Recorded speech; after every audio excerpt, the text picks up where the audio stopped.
Good morning, ladies and gentlemen. Welcome to my latest video. In today's video, I'm going to be talking about this article here. The cost of war in Ukraine rises to 600 billion.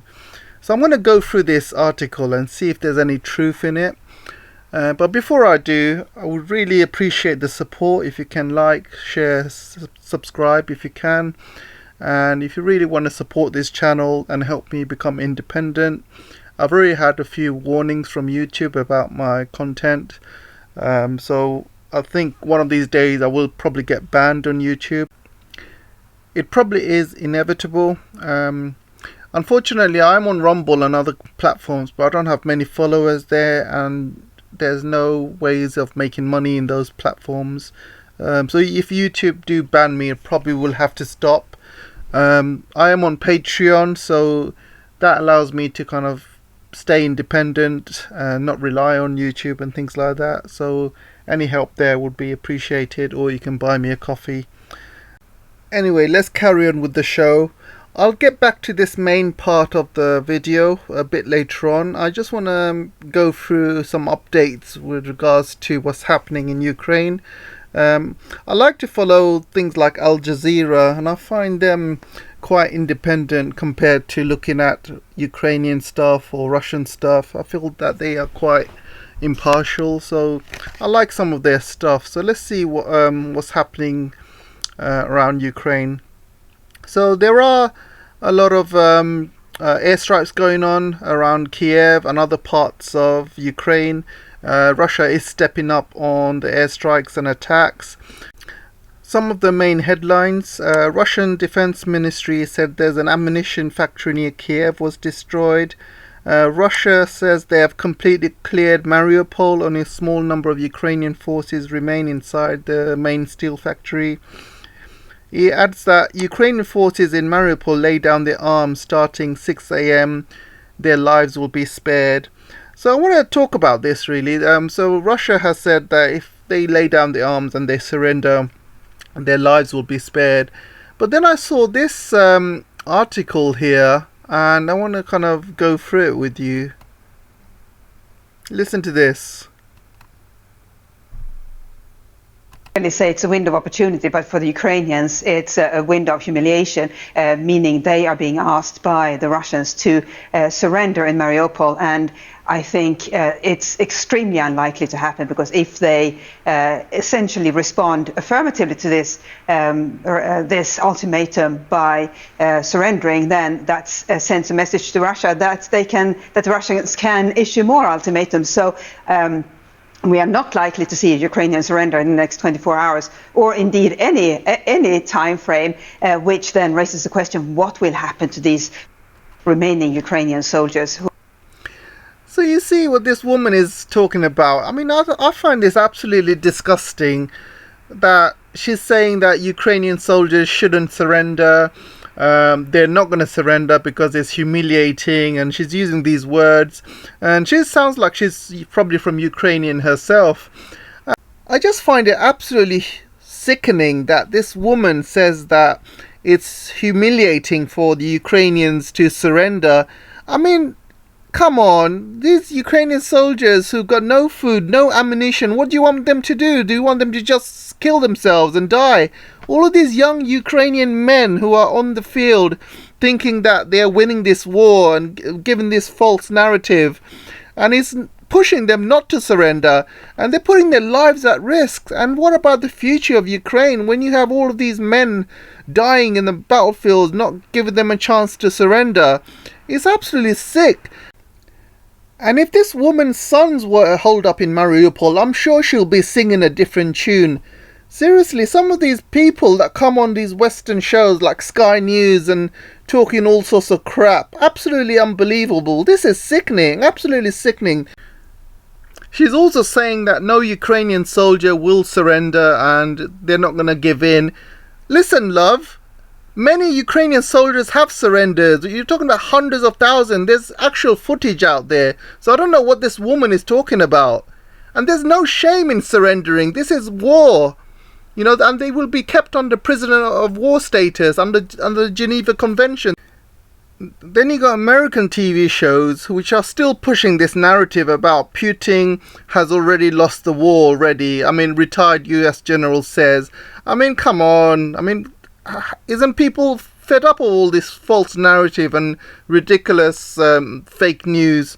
You know, Americans have been fed this, Europeans have been fed this, British people have been fed this, the Ukrainians themselves are being fed this. And Ukrainians are thinking they're winning the war. They sunk a battleship in Russia. So that's why they're not surrendering, and they're putting their lives at risk.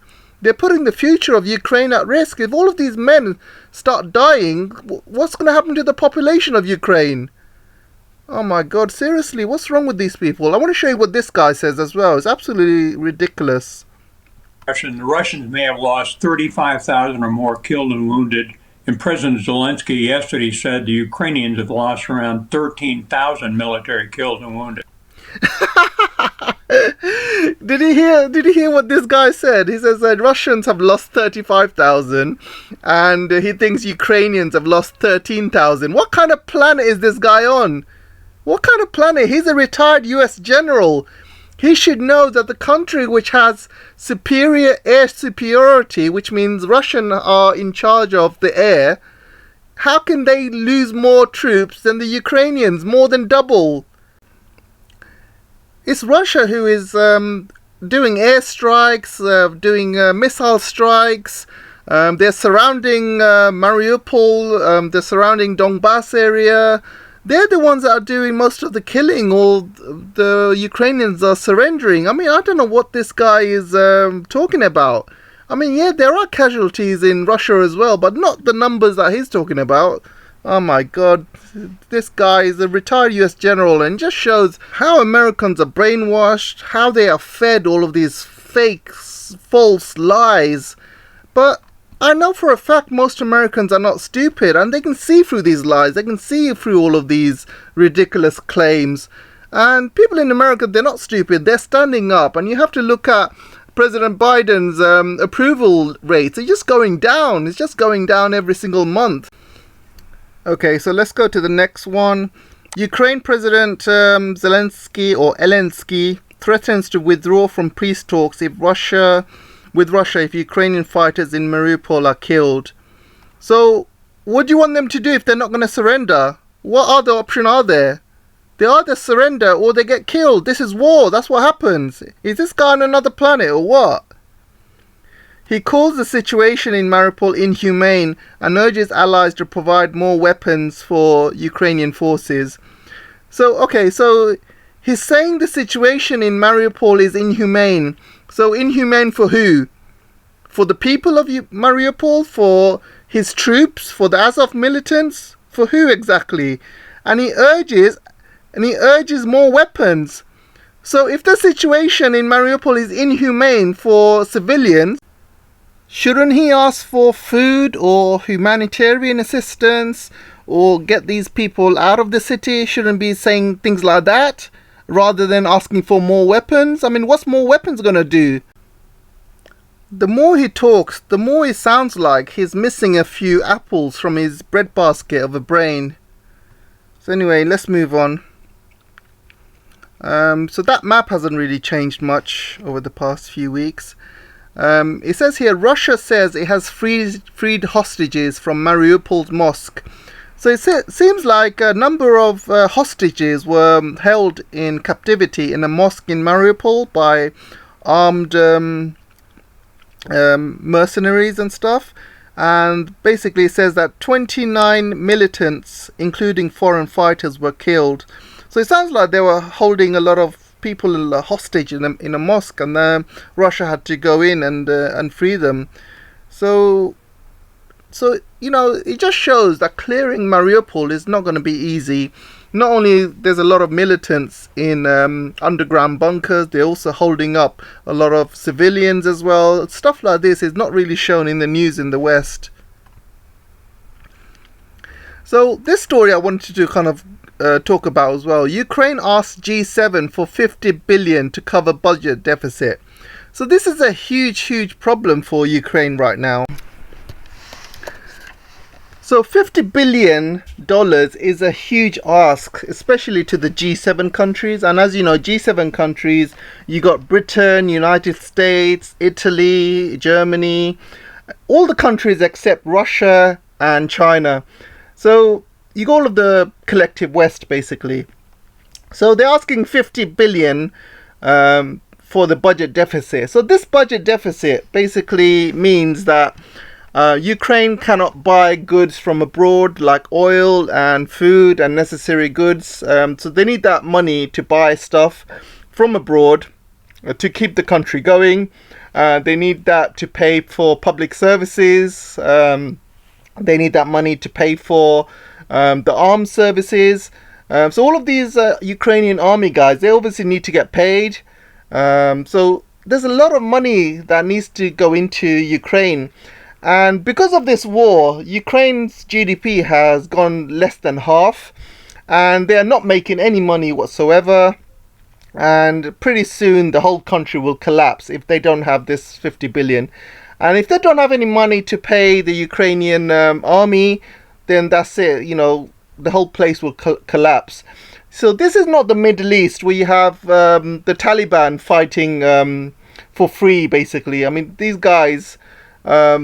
you got the ISIS and all these other terrorists who go into Iraq and Afghanistan, Syria to fight, not for money, but to kill Western soldiers or kill Americans. That's what they do.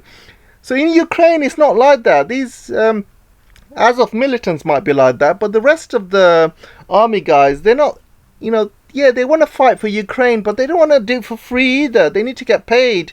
They need to make sure their family get paid. You know, if things like that don't happen, then you'll see a huge mass surrender happening in Ukraine. And then you need to import food and oil and gas for your people. There's still a lot of people in Ukraine. You need to pay for gas, you need to pay for electricity, you need to pay for all of these things to keep the country going and to stop your people from starving. And if they don't pay this, then the people in Ukraine will need humanitarian assistance.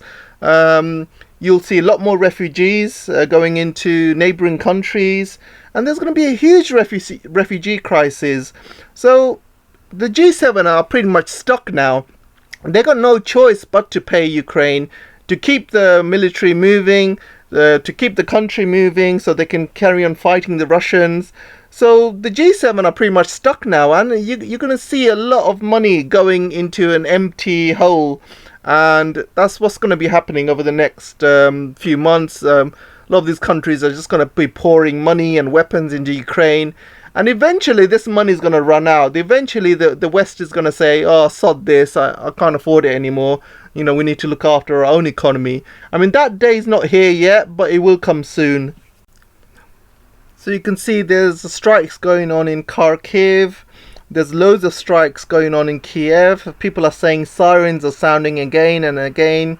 And attacks are targeting military infrastructure in and around Kiev and have been intensifying. So this is going to intensify more and more. And you can see here, it's not only in Kiev, but also in Lviv as well. So those of you who don't know, Lviv is the western city closest to the Polish border, and that is the city where a lot of weapons are being delivered to. A lot of foreign mercenaries go and stay there before they get drafted to Kiev. So Lviv is a major city for Russia, because that is where all of the weapons from the West is coming in from. They come to Lviv first, and then they get sent to Kiev and other places around Ukraine. So Lviv is a very important city for Russia to target. And you can see here, in the last 2 days, Russia hit 2 military factories, one that repairs tanks and one that repairs and produces missiles. 1 person was killed and 4 wounded. So you can see Russia has definitely intensified their attacks in and around Ukraine, and this is going to get more and more over the next few weeks. I want to also show you this really funny article I saw on the BBC. He says, Ukraine conflict, save energy and annoy Putin, Germans are told. This is the most funniest article I have seen today. I mean, can you see how ridiculous this sounds? So to annoy Putin, you're being asked to save energy. So basically, don't have showers, don't cook your food, don't eat, just to annoy Putin. I mean, can you see how ridiculous this sounds? It's almost like, you know, when you're getting ready for a fight, go and slap yourself so you can annoy your enemy. See, it's absolutely ridiculous how these Westerners think. I mean, this is not going to annoy Putin. Trust me, this is not going to annoy Putin. The only people it's going to annoy is the Germans themselves. I mean, I've not seen a more funny, more ridiculous article in all my life, seriously. Now we come to the main part of the show. The cost of the war in Ukraine rises to 600 billion. So obviously this is a bit of a headline grabber, and you obviously are curious to see what this means. So it says here, the total war loss to Ukraine's economy is up to 600 billion, according to an update to previous estimates issued by the Kiev School of Economics on April the 12th. So what's all this, what's the 600 billion come from then? So you can see here, the direct losses of Ukraine's economy is due to the destruction and damage to civilian and military infrastructure, documented in public sources, have increased by 12.2 billion from previous estimate issued at the end of March, which was 565 billion, according to the new study. Russia will pay. So you can see here, the total amount of direct infrastructure losses based on public sources alone has reached 80.4 billion.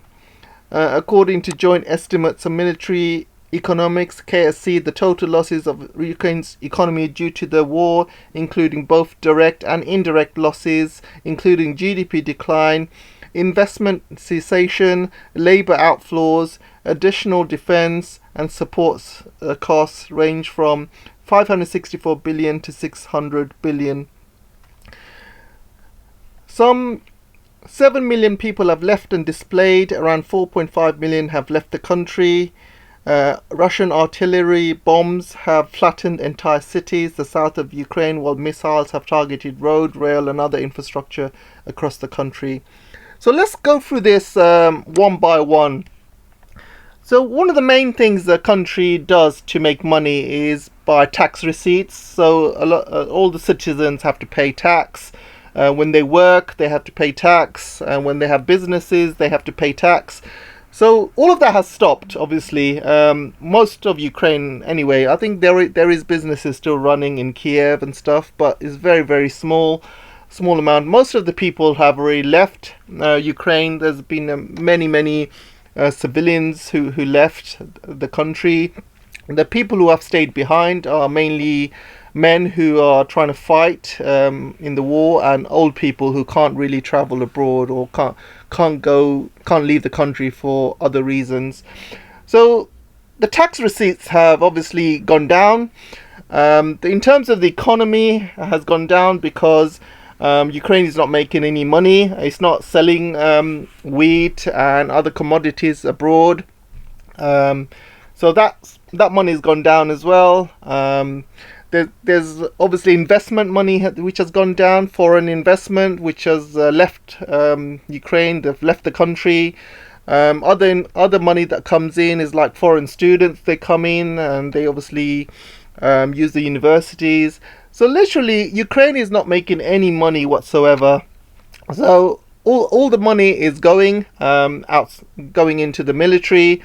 There's a lot of damaged cities which they're gonna need money to rebuild. A lot of money will be needed for infrastructure, buildings, and so a lot of money is being lost. And this is one of the reasons why Ukraine is asking 50 billion from the G7, and this 50 billion is just to keep them afloat, so they can pay their military, they can pay for basic services and things like that. And that money is not going to stop. After a few more months, if the war drags on, they're going to ask for another 50 billion, then another 50 billion, another 50 billion. And you know, it's going into an empty sinkhole, and the Western countries like Britain, America, you know, who are literally funneling off money from their own countries and sending it to Ukraine with no questions asked. They're sending weapons. There will come a time when all of this will stop. The people will just stand up and say, hang on a second, stop giving away our money, our hard-earned cash. Then you have to increase our taxes, and all of this money is just going into Ukraine. You need to stop that. So the people will eventually stand up and put a stop to it, because the people in the West are suffering with the high cost of living, high inflation, high gas prices, high mortgage prices, increasing your tax payments. So people eventually will be saying enough is enough. You know, we can't take this anymore, and the government will have to listen. And all of this money going into Ukraine, and you know, it's eventually gonna have to stop, because there'll come a time when, you know, everyone will be like, enough is enough. There's elections happening in France at the moment with Macron and Le Pen. I just really hope Le Pen wins, because if she wins, then she'll put a stop to money going into Ukraine from France. But if Macron wins, obviously he'll carry on supporting Ukraine. And if that is that what really the French people want? You know, France's money to go into an empty hole in Ukraine and keep putting money into Ukraine while French people are suffering. I just hope French people can vote with their heads and not with their hearts, and try to make a difference in how their country is being run. So let's carry on with this article. It says the estimates of the cost of war vary and rising daily as the war continues, obviously. Researchers for the Center of Economic Policy Research saying the cost of rebuilding Ukraine is in the region of 220 billion to 540 billion, or between 1 and 2.5 times the value of GDP just before the war started. So you can see there, and you can see that affected regions together make up about 29% of Ukrainian GDP. Electricity consumption, a proxy for activity, is down by around a third compared to a year ago. And also, about National Bank of Ukraine survey found that 30% of Ukraine's firms have stopped producing entirely, and another 45% have reduced their output, and electricity consumption is down by 35%. This is the most important sentence that I could find. The World Bank reckons GDP will contract by 45% this year, and also the World Bank believes that Ukraine's economy, even with concerted reconstruction efforts, will only recover to a third of pre-war GDP by 2025. Ukraine's GDP could collapse to 1/3 of what it was pre-war. I think this is quite optimistic, to be honest. The way the war is going, Ukraine could lose half the country. Half the country could be owned by Russia, which means this figure is going to go down even more. And if Russia completely blocks out Ukraine from the Black Sea, completely take over Odessa and things like that, then that's going to be even worse for Ukraine. And a lot of these refugees are probably not going to come back to Ukraine. You know, I think World Bank is being very, very optimistic. World Bank is assuming that the war is going to end tomorrow. The longer this war goes on, the worse it's going to be for Ukraine. And I think this is a very, very optimistic figure. And I think the GDP will go down even further. The country will pretty much collapse pretty soon if this continues. And yeah, I just don't have any good things to say really about Ukraine. I just don't think it's going to do very well. The Western papers are saying how the Russian economy is going to collapse, the ruble is going to collapse, but nobody's actually talking about Ukraine collapsing and what the impact of that will be. If Ukraine collapses, that's it. You know, you can't pay your army. The whole country is going to be in debt.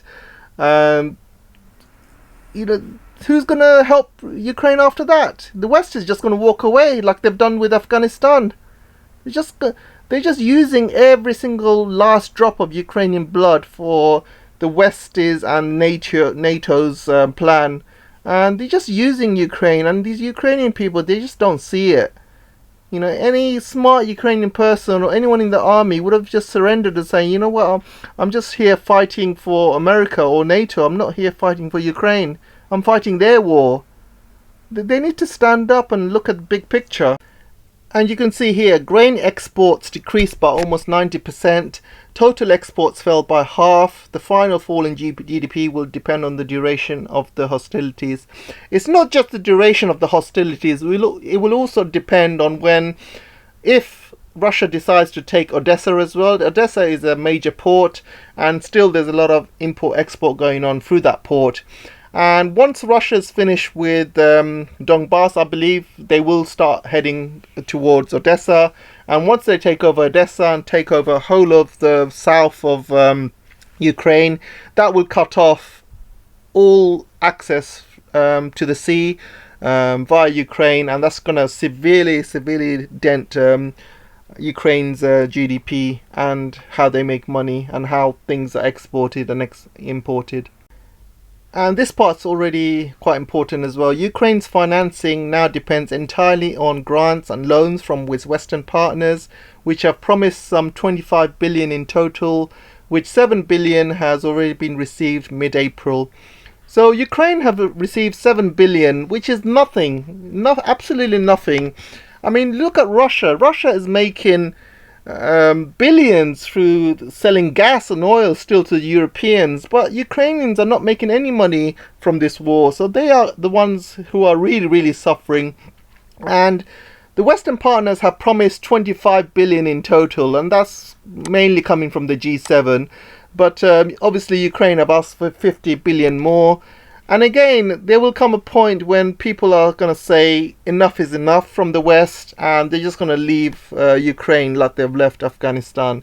And people in Ukraine just don't see it yet, but they will. They'll realize the West will turn its back on them when they don't need them anymore. And as a summary, just going to quickly summarize everything I've said.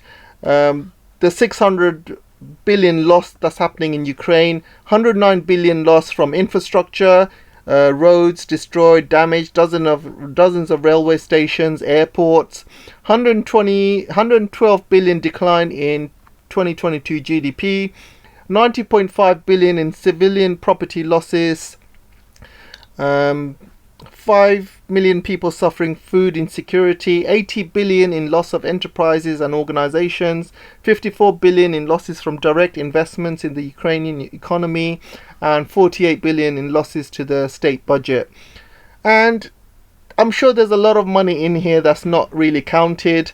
There's a lot of ways our country makes money, and during war times it doesn't. So there's a lot of stuff in here that's obviously not going to be in the list. So that's my summary really. A lot of Western papers seem to froth at the mouths when they say economy is gonna collapse, the Russian ruble's gonna collapse. No, it's not gonna collapse. The ruble's not gonna collapse. You know, these people are living on cloud cuckoo land. It's Ukraine which is suffering. It's the Ukrainian country and the Ukrainian people who are suffering, and they're the ones with the biggest losses. And none of this is reported on the West, none of it. Anyway, that's all I have time for today. Let me know what you guys think on the comment section. Love reading your comments. So let's continue chatting on there, and I'll see you in the next video.